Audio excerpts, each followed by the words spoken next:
அண்ணே எவ்வளோ ஆச்சு? 150 ரூபா ஆச்சுமா. இந்த இருக்கிற கிண்டிலேருந்து வடபழனி வரத்துக்கு உங்களுக்கு 150 ரூபாயா? 100 ரூபாய் தானே. நீங்க 4 பேர் வேணுன்னே சுத்தி வரும்போதே நினைச்சேன் எக்ஸ்ட்ரா 50 ரூபா கேட்பீங்கன்னு. இல்லம்மா, அங்க மெட்ரோ போட்டதுனால ரோடெல்லாம் தோண்டி போட்டிருப்பாங்க. அதான் 4 பேர் சுத்தி வந்தம்மா. உன்ட்ட ஏமாத்தி காசு வாங்கணும்லாம் வரலம்மா. எல்லா ஆட்டோக்காரங்க சொல்ற ஒரே டைலாக் இதானே. இந்தாங்க 100 ரூபாய் தான் கொடுக்க முடியும்.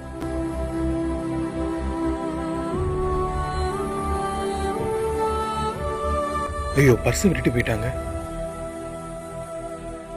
ஏமா ஒரு நிமிஷம் நில்லுமா.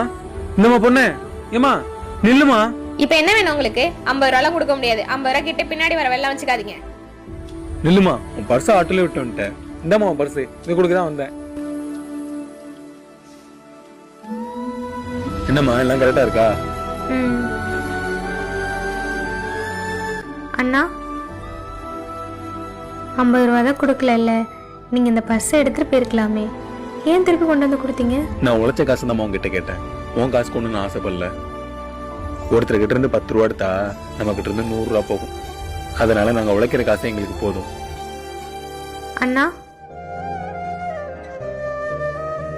இந்தாங்க நீங்க கேட்ட 50 ரூபாய். இல்ல வேண்டாமா.